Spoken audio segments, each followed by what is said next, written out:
ఈ శృంగార వనములోనైనా ప్రభు నివసిస్తున్నటువంటి మేమందరం ప్రభువ తండ్రి, ధనము చేత ఆకలి తీరడం లేదు, ఆస్తి అంతస్తుల చేత ఆకలి తీరడం లేదు ప్రభువ అని కొద్ది నిమిషాలు మాతో అందరితో మాట్లాడుతూ వచ్చానైనా ప్రభువ తండ్రి, ఎంత సంపాదించినా కూడా అంత వ్యర్థమే అని ప్రసంగి గ్రంథకర్త అంటాడు.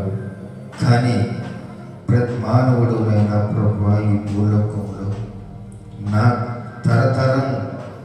తరతరముల వరకు నేను ఆస్తి సంపాదించుకుంటున్నాడు, కానీ తండ్రి తన ఆకలి తీరడం లేదు. ఒకవైపు పదవులు, మరొక వైపు ఆస్తి, ఏమి సంపాదించినా కూడా తన ఆకలి తీరడం లేదు. యేసయ్య మనుషుల జనాలను, ఉపపత్తులను సంపాదించుకుంటున్నాడు, కానీ ఆకలి తీరడం లేదు. ఎందుకు నీ ఆకలి? ఈ భూలోకములో ప్రభు అంటాడు, ఆహ్లాదకరమైన వాతావరణంలోని నేను ఆకలి తీర్చేవాడిని కదా నా మాట వినింటే. కానీ పితరుడైనటువంటి ఆదాము దేవుని మాట వినకుండా ఆ ఏదోను వనములో నుంచి, ఆ సంతోషకరమైన వనములో నుంచి, ఆహ్లాదకరమైన వనములో నుంచి చేసిన తప్పులకు భూమి మీదకి పడివేసి ఉన్నాడు. తండ్రి, చేసిన తప్పులకు ఆ బట్టి యేసు ప్రభు వారు అవ్వ ఆదామును వెలివేసినట్లుగా వాక్యం సెలవిస్తూ ఉంది. ఈ లోకంలో వచ్చిన తర్వాత దేవునితో సహవాసంతో ఉన్నాడా లేడా అనేది మనకు మనముగా ప్రశ్న వేసుకోవాల్సిన సమయం. నీ తీర్మానం ఏమై ఉంది? నీ తీర్మానం ఏమై ఉంది? ఒక్కసారి ఆలోచించు. స్తోత్రం, స్తోత్రం. నీ ఆకలి తీరగా స్తోత్రం. నీ ఆకలి ఏమై ఉంది? స్తోత్రం. నీ తీర్మానం చేసుకో. ఒక్కసారి తీర్మానం చేసుకో. నీ ఆకలి తీర్మానంలో ఉన్నాం మనం. తప్పు చేశారని ప్రార్థన చేసుకో. ప్రభువా స్తోత్రం. ఇంతవరకు నాకు తెలియదు. ఒక్కసారి స్తోత్రం. నీ తీర్మానం ఏమై ఉంది? నీ ఆకలి ఏమై ఉంది? ఆయన సన్నిధి విడిచిన వెంటనే ఆకలి తీరని రాజ్యంలో ఉన్నాడు. తిరిగి ఆయన సన్నిధిలో ఉన్నావు. స్తోత్రం. ఆయన సన్నిధిలోకి వచ్చినావు. నీ ఆకలి ఏమై ఉన్నది? నీ ఆకలి ఏమై ఉన్నదో ఒక్కసారి సన్నిధి నాదా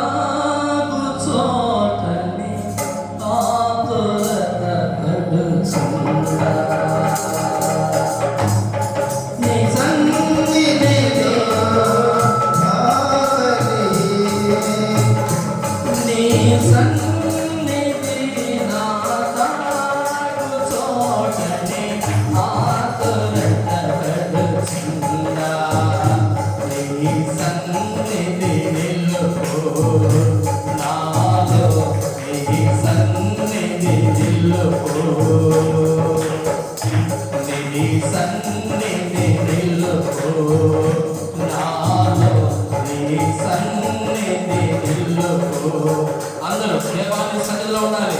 ఈరోజు యేసయ్య శృంగార వనంలోకి వచ్చారైనా ఆకలి తీరని రాజ్యంలో ఉన్నాను, నన్ను నేను నాశనం చేసుకునే రాజ్యంలో ఉన్నాను, నీ ఆకలి తీర్చాలయ్యా స్తోత్రమని ప్రార్థన చేద్దాం.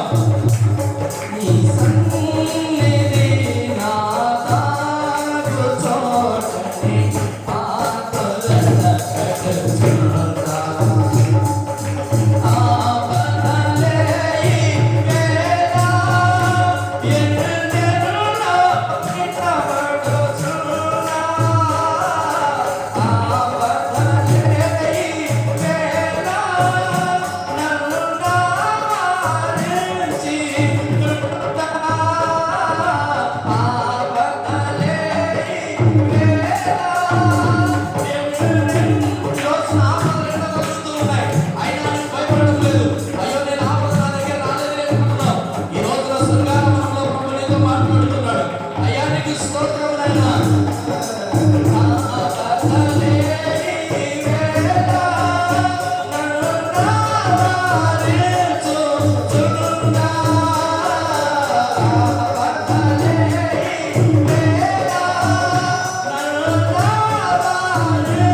సన్నిధి నా తాకు చోటని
ఆ పరలోక రాజ్యంలో నీవు చేరాలి. ఆ పరలోక రాజ్యంలో నేను చేరాలంటే సిద్ధపడాలంటే శృంగార వనములో నుంచి ఇదిగో నాకంటూ ఆకలి తీరని రాజ్యంలో ఉన్నానయ్యా. ఆకలి తీరని రాజ్యంలో ఎన్నో కోరికల చేత సతమతమైపోతున్న నా జీవితాన్ని సిద్ధపరచండి. సిద్ధపరచండి దేవా. స్తోత్రం, స్తోత్రం. ఆ ఆకలి తీరని వాటి వైపు చూడకుండా మహోన్నతుడు, మహాగణుడు, సర్వోన్నతుడు, సర్వశక్తుడైన ఆ దివ్య స్వరూపిని, ఆ దివ్య తేజస్సును ఆ పరలోక పట్టణంలో నేను చూడాలి. ఆ పరలోక పట్టణంలో నేను చూడాలి. ఆ రాజ్యంలో కనువిని ఎరగని నీ దివ్య స్వరూపమును దినదినము నీ పరలోక రాజ్యంలో ఆ దివ్య స్వరూపాన్ని చూడాలంటే ఈ శృంగార వనాన్ని దాటాలి. ఈ శృంగార వనాన్ని దాటాలంటే ఇదిగో ఆకలి తీరని నా కోరికలు అణచబడాలి. నా ఆకలి తీరని రాజ్యంలో ఉన్నారు. ఈ కోరికలు అణచబడాలి. అణచబడాలి. ఈ రోజున నీకు ఇష్టమైన అర్పణగా, ఇష్టమైన స్తోత్రం, స్తోత్రం, స్తోత్రం, స్తోత్రం, స్తోత్రం, స్తోత్రం, స్తోత్రం, స్తోత్రం. నీ సన్నిధిలో